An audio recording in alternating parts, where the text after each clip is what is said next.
ಪ್ರಪಂಚದಲ್ಲಿ ಅತ್ಯಂತ ಶಕ್ತಿಶಾಲಿ ವಾಯುಸೇನೆಗಳ ಪಟ್ಟಿ ಅಂದರೆ ರ್ಯಾಂಕಿಂಗ್ ಕಳೆದ ತಿಂಗಳಲ್ಲಿ ಬಿಡುಗಡೆಯಾಗಿದೆ. ಇದು world directory of modern military aircraft ಅನ್ನೋ ಸಂಸ್ಥೆ ತಯಾರಿಸಿದ ರಿಪೋರ್ಟ್. ಈ ರಿಪೋರ್ಟ್ ಅನ್ನು ಭಾರತ ತಯಾರಿಸಿಲ್ಲ. ಇದರಲ್ಲಿ ಭಾರತದ ಯಾವ ನಿಪುಣರೂ ಇಲ್ಲ. ಪ್ರಪಂಚದಾದ್ಯಂತದ ಮಿಲಿಟರಿ ವಿಶ್ಲೇಷಕರು ಮತ್ತು ರಕ್ಷಣಾ ತಜ್ಞರು ಒಟ್ಟಾಗಿ ಈ ಮೌಲ್ಯಮಾಪನ ಮಾಡಿದ್ದಾರೆ. ಹೀಗಾಗಿ ಇದು ಯಾವುದೇ ಭಾವನಾತ್ಮಕ ರ್ಯಾಂಕಿಂಗ್ ಅಲ್ಲ, ಸಂಪೂರ್ಣವಾಗಿ ಡೇಟಾ ಮತ್ತು ಸತ್ಯಗಳ ಮೇಲೆ ಆಧಾರಿತ ರ್ಯಾಂಕಿಂಗ್ ಇದು. ಇದರಲ್ಲೇ ಅಸಲಿ ಟ್ವಿಸ್ಟ್ ಇದೆ. ಈ ರ್ಯಾಂಕಿಂಗ್ನಲ್ಲಿ ಭಾರತೀಯ ವಾಯುಸೇನೆಯನ್ನು ಚೀನಾ ವಾಯುಸೇನೆಗಿಂತ ಹೆಚ್ಚು ಶಕ್ತಿಶಾಲಿಯಾಗಿ ತೋರಿಸಿದ್ದಾರೆ. ಇದು ಬಹಳಷ್ಟು ಜನರಿಗೆ ಇಷ್ಟವಿಲ್ಲದ ಸತ್ಯ, ಆದರೆ ಸತ್ಯ ಬದಲಾಗುವುದಿಲ್ಲ. ಈ ರ್ಯಾಂಕಿಂಗ್ ಮೊದಲು ಅಕ್ಟೋಬರ್ 2025ರಲ್ಲಿ ಬಿಡುಗಡೆಯಾಗಿತ್ತು. ನಂತರ ಡಿಸೆಂಬರ್ನಲ್ಲಿ ಹೊಸ ಮಾಹಿತಿಯೊಂದಿಗೆ ಬದಲಾವಣೆ ಮಾಡಲಾಯಿತು. ಈ ಸಂಸ್ಥೆ ಟ್ರೂ ವ್ಯಾಲ್ಯೂ ರೇಟಿಂಗ್ ಅನ್ನೋ ವಿಧಾನವನ್ನು ಬಳಸಿ ಈ ರ್ಯಾಂಕಿಂಗ್ ತಯಾರಿಸಿದೆ. ಇದು ಕೇವಲ ವಿಮಾನಗಳ ಸಂಖ್ಯೆಯನ್ನು ಮಾತ್ರ ನೋಡುವುದಿಲ್ಲ.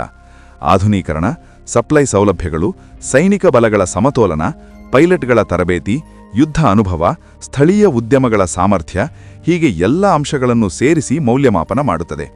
ಈ ರಿಪೋರ್ಟ್ನಲ್ಲಿ 103 ದೇಶಗಳು ಮತ್ತು 129 ವಾಯುಸೇವೆಗಳನ್ನು ಪರಿಗಣನೆಗೆ ತೆಗೆದುಕೊಂಡಿದ್ದಾರೆ. ಒಟ್ಟು 48,882 ವಿಮಾನಗಳನ್ನು ವಿಶ್ಲೇಷಿಸಿದ್ದಾರೆ.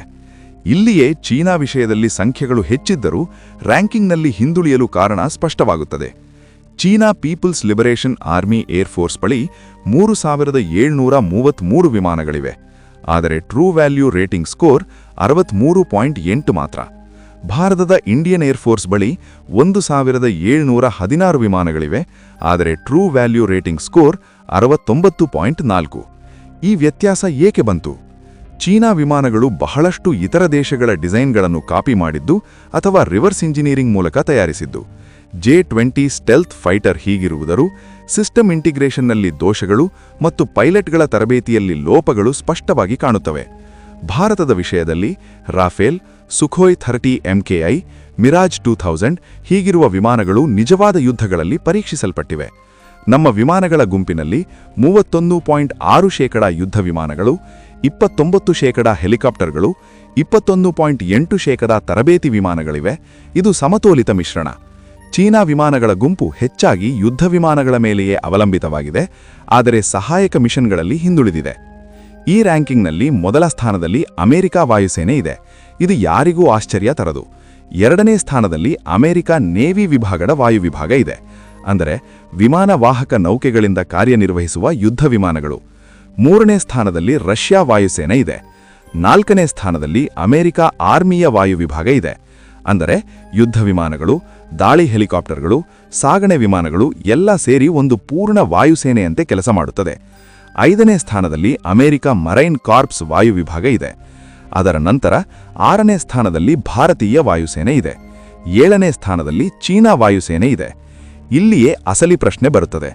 ಸಂಖ್ಯೆಗಳನ್ನು ನೋಡಿದರೆ ಚೀನಾ ಬಹಳ ಮುಂದಿದೆ. ಭಾರತದಲ್ಲಿ ಯುದ್ಧ ಕಾಲದಲ್ಲಿ ಸಿದ್ಧವಾಗಿರುವ ಯುದ್ಧ ವಿಮಾನಗಳು ಸುಮಾರು 1,716 ಮಾತ್ರ. ಚೀನಾದಲ್ಲಿ ಅದೇ ಸಮಯಕ್ಕೆ 3,733 ಯುದ್ಧ ವಿಮಾನಗಳಿವೆ, ಅಂದರೆ ಭಾರತಕ್ಕಿಂತ 2 ಪಟ್ಟು ಹೆಚ್ಚು. ಹೀಗಿದ್ದರೂ ಈ ರ್ಯಾಂಕಿಂಗ್ನಲ್ಲಿ ಭಾರತ ಮುಂದಿದೆ, ಚೀನಾ ಹಿಂದುಳಿದ್ದೇಕೆ? ಕಾರಣ ಒಂದೇ: ಗುಣಮಟ್ಟ, ತರಬೇತಿ, ನಿಜವಾದ ಯುದ್ಧ ಸಾಮರ್ಥ್ಯ. ಭಾರತೀಯ ಪೈಲಟ್ಗಳು ಕಳೆದ ದಶಕಗಳಲ್ಲಿ ಬಾಲ್ಕೋಟ್ ದಾಳಿ, ಗಲ್ವಾನ್ ಸಂಘರ್ಷ ಹೀಗಿರುವ ನಿಜವಾದ ಆಪರೇಷನ್ಗಳಲ್ಲಿ ಅನುಭವ ಸಂಪಾದಿಸಿದ್ದಾರೆ. ಚೀನಾ ಪೈಲಟ್ಗಳಿಗೆ 1550ರ ನಂತರ ದೊಡ್ಡ ಯುದ್ಧ ಅನುಭವವೇ ಇಲ್ಲ. ನಮ್ಮ ರಾಫೇಲ್ ವಿಮಾನಗಳು ಫ್ರಾನ್ಸ್ ತಂತ್ರಜ್ಞಾನದೊಂದಿಗೆ ಮೀಟಿಯಾರ್ ಮಿಸೈಲ್ಸ್ಗಳು ಮತ್ತು ಸ್ಪೆಕ್ಟ್ರಾ ಎಲೆಕ್ಟ್ರಾನಿಕ್ ವಾರ್ಫೇರ್ ಸಿಸ್ಟಮ್ಗಳನ್ನು ಹೊಂದಿವೆ. ಇವು ಚೀನಾ J-20 ಸ್ಟೆಲ್ತ್ ವಿಮಾನಗಳನ್ನು ಕೂಡ ಪತ್ತೆ ಮಾಡುವ ಸಾಮರ್ಥ್ಯವನ್ನು ಹೊಂದಿವೆ. ಚೀನಾ ವಿಮಾನಗಳು ರಷ್ಯಾ ಎಂಜಿನ್ಗಳ ಮೇಲೆ ಅವಲಂಬಿತವಾಗಿರುವುದರಿಂದ ಅವುಗಳ ನಂಬಿಕೆಯಲ್ಲಿ ಸಮಸ್ಯೆಗಳಿವೆ. ಇವೆಲ್ಲ ಟ್ರೂ ವ್ಯಾಲ್ಯೂ ರೇಟಿಂಗ್ ಸ್ಕೋರ್ ಅನ್ನು ಕಡಿಮೆ ಮಾಡುತ್ತವೆ. ಈ ರ್ಯಾಂಕಿಂಗ್ನಲ್ಲಿ ಫೈರ್ ಪವರ್ ಅನ್ನೋ ಸೂಚಕವನ್ನು ನೀಡಿದ್ದಾರೆ. ಭಾರತೀಯ ವಾಯುಸೇನೆಯ ಫೈರ್ ಪವರ್ ಸುಮಾರು 70, ಚೀನಾದ ಫೈರ್ ಪವರ್ 63. ಇದು ಸಣ್ಣ ವ್ಯತ್ಯಾಸವಲ್ಲ. ಯುದ್ಧಗಳಲ್ಲಿ ಸಣ್ಣ ಸಂಖ್ಯೆಗಳು ದೊಡ್ಡ ಫಲಿತಾಂಶಗಳನ್ನು ನೀಡುತ್ತವೆ.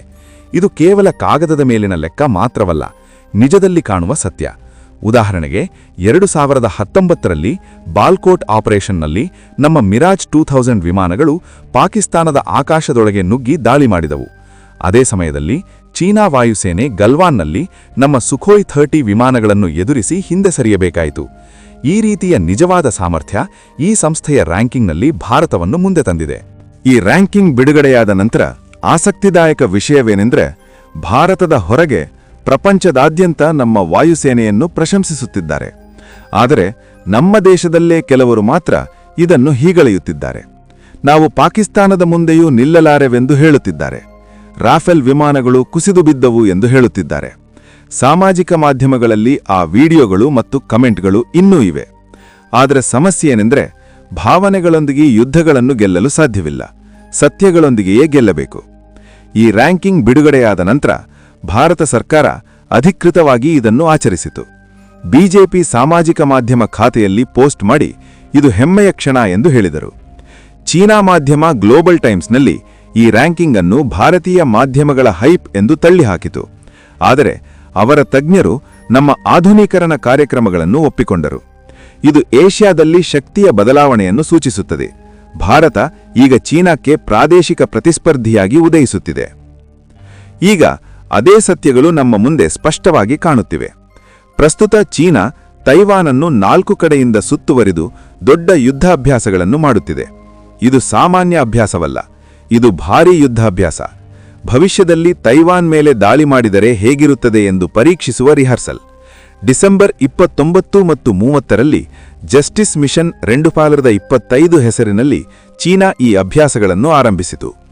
ಮಿಸೈಲ್ಗಳನ್ನು ಉಡಾಯಿಸಿ 89 ಯುದ್ಧ ವಿಮಾನಗಳು, 14 ನೇವಿ ನೌಕೆಗಳು, 14 ಕೋಸ್ಟ್ ಗಾರ್ಡ್ ನೌಕೆಗಳನ್ನು ಬಳಸಿತು.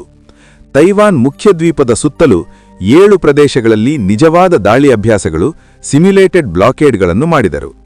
ತೈವಾನ್ ಅಧಿಕೃತವಾಗಿ ಪ್ರಕಟಿಸಿದ ಸಂಖ್ಯೆಯ ಪ್ರಕಾರ ಚೀನಾ ವಿಮಾನಗಳು 127 ಬಾರಿ ತೈವಾನ್ ಆಕಾಶದೊಳಗೆ ನುಗ್ಗಿದವು. 44 ವಿಮಾನಗಳು ಮಧ್ಯರೇಖೆಯನ್ನು ದಾಟಿದವು. ಇದು 2022ರಲ್ಲಿ ಪೆಲೋಸಿ ಭೇಟಿ ನಂತರದ ಅತಿ ದೊಡ್ಡ ಮಟ್ಟದ ಅಭ್ಯಾಸ. ಚೀನಾ ವಿಮಾನಗಳು ಆಕಾಶದೊಳಗೆ ಬಂದಿದ್ದರಿಂದ ತೈವಾನ್ ತಕ್ಷಣವೇ ತನ್ನ ವಾಯುಸೇನೆಯನ್ನು ಹಾರಿಸುವಂತೆ ಆದೇಶಿಸಿತು. ತೈವಾನ್ ಬಳಿ ಅತ್ಯಾಧುನಿಕ ಸ್ಟೆಲ್ತ್ ವಿಮಾನಗಳಿಲ್ಲ. ಬಹಳಷ್ಟು ದಶಕಗಳ ಹಳೆಯ F-16 ವೈಪರ್ ಯುದ್ಧ ವಿಮಾನಗಳಿವೆ. ಇವು ಅಮೆರಿಕ 1570ರಲ್ಲಿ ಡಿಸೈನ್ ಮಾಡಲು ಆರಂಭಿಸಿದ ವಿಮಾನಗಳು. ಹೀಗಿದ್ದರೂ ಅದೇ ವಿಮಾನಗಳು ಚೀನಾದ ಅತ್ಯಾಧುನಿಕ J-16, J-20 ಹೀಗಿರುವ ವಿಮಾನಗಳ ಬಳಿಗೆ ಸದ್ದಿಲ್ಲದೆ ತಲುಪಿದವು. ತೈವಾನ್ ರಕ್ಷಣಾ ಸಚಿವಾಲಯ ಬಿಡುಗಡೆ ಮಾಡಿದ ಚಿತ್ರಗಳಲ್ಲಿ F-16V ವಿಮಾನಗಳು AN_AAQ-33 ಸ್ನೈಪರ್ ಉಪಕರಣಗಳೊಂದಿಗೆ ಚೀನಾ J-16 ವಿಮಾನಗಳನ್ನು ಟ್ರ್ಯಾಕ್ ಮಾಡುತ್ತಿರುವಂತೆ ಕಾಣುತ್ತದೆ. KJ-500 ವಾರ್ನಿಂಗ್ ವಿಮಾನಗಳನ್ನು ಪರ್ಯವೇಕ್ಷಿಸಿದವು. ಇಲ್ಲಿಯೇ ಅಸಲಿ ಆಶ್ಚರ್ಯ. ತೈವಾನ್ ಪೈಲಟ್ಗಳು ಚೀನಾ ಯುದ್ಧ ವಿಮಾನಗಳನ್ನು ಲಾಕ್ ಮಾಡಿದರು. ಲಾಕ್ ಅಂದರೆ ಸಾಮಾನ್ಯ ಎಚ್ಚರಿಕೆಯಲ್ಲ, ಅದು ಕೊನೆಯ ಹಂತ. ಒಂದು ಬಟನ್ ಒತ್ತಿದರೆ ಮಿಸೈಲ್ ಬಿಡುಗಡೆಯಾಗುತ್ತದೆ.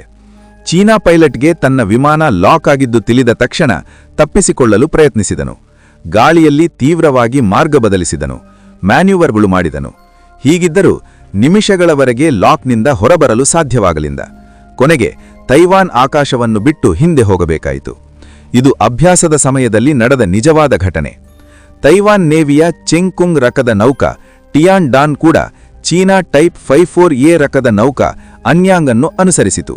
ಇದು ಒಂದೇ ಘಟನೆಯಲ್ಲ, ಕೇವಲ ಕಳೆದ 24 ಗಂಟೆಗಳಲ್ಲೇ ತೈವಾನ್ 22ಕ್ಕಿಂತ ಹೆಚ್ಚು ಚೀನಾ ವಿಮಾನಗಳನ್ನು ಲಾಕ್ ಮಾಡಿದ್ದು ಎಂದು ಪ್ರಕಟಿಸಿದೆ. ಇದಕ್ಕೆ ಸಂಬಂಧಿಸಿದ ವಿಡಿಯೋಗಳು ಮತ್ತು ರೇಡಾರ್ ಚಿತ್ರಗಳು ಬಿಡುಗಡೆಯಾಗಿವೆ. ಮಿಲಿಟರಿ ಪ್ರಪಂಚದಲ್ಲಿ ಇದು ಬಹಳ ದೊಡ್ಡ ಅವಮಾನ. ಒಂದು ಯುದ್ಧ ವಿಮಾನ ಲಾಕ್ ಆಗುವುದೇ ದೊಡ್ಡ ಸುದ್ದಿ. ಇಲ್ಲಿ ಡಜನ್ಸ್ಗಳಷ್ಟು ವಿಮಾನಗಳು ಸರದಿಯಾಗಿ ಲಾಕ್ ಆಗುತ್ತಿವೆ.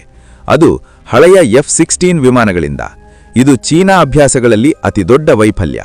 ಅಮೆರಿಕ ವಿದೇಶಾಂಗ ಇಲಾಖೆ ಈ ಅಭ್ಯಾಸಗಳನ್ನು ಅನಗತ್ಯ ಉದ್ವೇಗನಗಳನ್ನು ಹೆಚ್ಚಿಸುವಂತೆ ಖಂಡಿಸಿದೆ. ತೈವಾನ್ ಸಿವಿಲ್ ಏವಿಯೇಷನ್ ಇಲಾಖೆ ಪ್ರಕಾರ ಈ ಅಭ್ಯಾಸಗಳಿಂದ 100 ಸಿವಿಲ್ ವಿಮಾನಗಳು ಅಡಚಣೆಗೊಂಡವು. ದೂರದ ದ್ವೀಪಗಳೊಂದಿಗೆ ಸಂಪರ್ಕಗಳು ಕಡಿತಗೊಂಡವು. ಇದು ಪ್ರಾದೇಶಿಕ ಆರ್ಥಿಕತೆಯ ಮೇಲೆ ಪರಿಣಾಮ ಬೀರುತ್ತದೆ.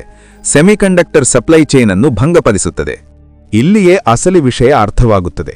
ಚೀನಾ ಸಂಖ್ಯೆಗಳಲ್ಲಿ ದೊಡ್ಡದು, ಪ್ರಚಾರದಲ್ಲಿ ದೊಡ್ಡದು, ಆದರೆ ಗುಣಮಟ್ಟ, ಸಿಸ್ಟಮ್ ಇಂಟೆಗ್ರೇಷನ್, ಪೈಲಟ್ಗಳ ತರಬೇತಿಯಲ್ಲಿ ಲೋಪಗಳು ಸ್ಪಷ್ಟವಾಗಿ ಬಯಲಾಗುತ್ತಿವೆ. ಅದಕ್ಕೆ ಚೀನಾ ಇದುವರೆಗೂ ತೈವಾನ್ ಮೇಲೆ ನೇರ ದಾಳಿ ಮಾಡಲು ಸಾಧ್ಯವಾಗಿಲ್ಲ. ಪ್ರಪಂಚಕ್ಕೆ ಎಷ್ಟು ಹೇಳಿಕೊಂಡರೂ ತನ್ನ ಸ್ವಂತ ಮಿತಿಗಳು ತನಗೆ ತಿಳಿದಿದೆ. ಈ ಅಭ್ಯಾಸಗಳ ನಂತರ ತೈವಾನ್ ತನ್ನ ಮಿಲಿಟರಿ ಬಜೆಟ್ ಅನ್ನು ಮತ್ತಷ್ಟು ಹೆಚ್ಚಿಸಿದೆ. ಅಮೆರಿಕಾದಿಂದ ಮತ್ತಷ್ಟು ಆಯುಧಗಳನ್ನು ಖರೀದಿಸಲು ಕೋರಿಕೆಗಳನ್ನು ಕಳುಹಿಸಿದೆ. ಚೀನಾ ದಾಳಿಯ ಭಯ ಏಷ್ಯಾ ದೇಶಗಳನ್ನು ಕ್ವಾಡ್ ಹೀಗಿರುವ ಕೂಟಗಳ ಕಡೆಗೆ ತಳ್ಳುತ್ತಿದೆ. ಈಗ ಅದೇ ಲಾಜಿಕ್ ಭಾರತೀಯ ವಾಯುಸೇನೆಗೂ ಅನ್ವಯಿಸುತ್ತದೆ. ನಮ್ಮ ಪೈಲಟ್ಗಳು 36 ರಾಫೆಲ್ ವಿಮಾನಗಳು, ಸುಖೋಯ್ 30 ವಿಮಾನಗಳು, ದಶಕಗಳ ಹಳೆಯ ಮಿರಾಜ್ ವಿಮಾನಗಳೊಂದಿಗೆಯೇ ಚೀನಾಕ್ಕೆ ಗಟ್ಟಿ ಸವಾಲು ನೀಡುತ್ತಿದ್ದಾರೆ. ಇವೆಲ್ಲ ನಿಜವಾದ ಯುದ್ಧ ಪರಿಸ್ಥಿತಿಗಳಲ್ಲಿ ಪರೀಕ್ಷಿಸಲ್ಪಟ್ಟ ವಿಮಾನಗಳು. ನಮ್ಮ ಪೈಲಟ್ಗಳಿಗೆ ನಿಜವಾದ ಯುದ್ಧ ಅನುಭವವಿದೆ, ಚೀನಾಕ್ಕೆ ಅದಿಲ್ಲ. ಭಾರತ ಈಗ ತೇಜಸ್ MK-1A ವಿಮಾನಗಳ ಉತ್ಪಾದನೆಯನ್ನು ವೇಗಗೊಳಿಸಿದೆ. HAL ಸಂಸ್ಥೆಯೊಂದಿಗೆ ಸ್ವದೇಶಿ ವಿಮಾನಗಳನ್ನು ಅಭಿವೃದ್ಧಿಪಡಿಸುತ್ತಿದೆ. ಇದು ಈ ಸಂಸ್ಥೆಯ ರ್ಯಾಂಕಿಂಗ್ನಲ್ಲಿ ನಮ್ಮ ಸ್ಥಳೀಯ ಉದ್ಯಮ ಸಾಮರ್ಥ್ಯ ಸ್ಕೋರ್ ಅನ್ನು ಹೆಚ್ಚಿಸಿದೆ. ಈಗ ಊಹಿಸಿ, ಮಲ್ಟಿ ರೋಲ್ ಕಾಂಬ್ಯಾಟ್ ಏರ್ಕ್ರಾಫ್ಟ್ ಒಪ್ಪಂದ ಪೂರ್ಣಗೊಂಡು 114 ಹೊಸ ಯುದ್ಧ ವಿಮಾನಗಳು ವಾಯುಸೇನೆಗೆ ಸೇರಿದರೆ ಪರಿಸ್ಥಿತಿ ಹೇಗಿರುತ್ತದೆ? 1 ಅಥವಾ 2 ಸ್ಟೆಲ್ತ್ ಯುದ್ಧ ವಿಮಾನಗಳ ಒಪ್ಪಂದಗಳು ನಡೆದರೆ ನಮ್ಮ ಮಟ್ಟ ಎಲ್ಲಿಗೆ ಹೋಗುತ್ತದೆ? ಅప్పుడు ರಷ್ಯಾ ಮಟ್ಟದಲ್ಲಿ ಮಾತನಾಡುವ ಪರಿಸ್ಥಿತಿ ಬರುತ್ತದೆ. ಏಷ್ಯಾದಲ್ಲಿ ನಮಗೆ ಸವಾಲು ನೀಡುವ ಶಕ್ತಿ ಯಾರಿಗೂ ಇರದು. Advanced medium combat aircraft project 2030ರ ಹೊತ್ತಿಗೆ ಸಿದ್ಧಗೊಳ್ಳುತ್ತದೆ. ಇದು ಚೀನಾ J-20ಗೆ ನೇರ ಪ್ರತಿಸ್ಪರ್ಧಿ. ಇದು ಏಷ್ಯಾ ಶಕ್ತಿ ಸಮೀಕರಣಗಳನ್ನು ಸಂಪೂರ್ಣವಾಗಿ ಬದಲಾಯಿಸುತ್ತದೆ, ಇಂಡೋ ಪೆಸಿಫಿಕ್ ಪ್ರದೇಶದಲ್ಲಿ ಸ್ಥಿರತೆಯನ್ನು ತರುತ್ತದೆ. ಇದೇ ಸರಿಯಾದ ಸಮಯ. ಕಬ್ಬಿಣ ಕಾದಿರುವಾಗಲೇ ಹೊಡೆಯಬೇಕು. ಈ ಸಮಯದಲ್ಲಿ ಸರಿಯಾದ ನಿರ್ಧಾರಗಳನ್ನು ತೆಗೆದುಕೊಂಡರೆ ಬರುವ 20 ಅಥವಾ 25 ವರ್ಷಗಳಿಗೆ ಭಾರತ ಆಕಾಶದಲ್ಲಿ ಆಧಿಪತ್ಯ ಸ್ಥಾಪಿಸುತ್ತದೆ. ಏಷ್ಯಾದಲ್ಲಿ ಶಕ್ತಿ ಸಮೀಕರಣಗಳು ಸಂಪೂರ್ಣವಾಗಿ ಬದಲಾಗುತ್ತವೆ. ಇದೆಲ್ಲ ಭಾವನೆಯಲ್ಲ, ಇದು ಸತ್ಯಗಳು, ಘಟನೆಗಳು, ಸಮಯರೇಖೆಗಳ ಮೇಲೆ ಆಧಾರಿತ ನಿಜ. ಈಗ ಈ ಮೊತ್ತ ಪರಿಸ್ಥಿತಿಯ ಮೇಲೆ, ಚೀನಾ ವಾಯುಸೇನೆಯ ಸ್ಥಿತಿಯ ಮೇಲೆ, ಈ ರ್ಯಾಂಕಿಂಗ್ನ ಮಹತ್ವದ ಮೇಲೆ ನಿಮ್ಮ ಅಭಿಪ್ರಾಯ ಏನು? ಕಾಮೆಂಟ್ಗಳಲ್ಲಿ ಹೇಳಿ. ಪ್ರಸ್ತುತಕ್ಕೆ ಈ ವಿಡಿಯೋದಲ್ಲಿ ಇಷ್ಟೇ. ನೋಡಿದ್ದಕ್ಕೆ ಧನ್ಯವಾದಗಳು.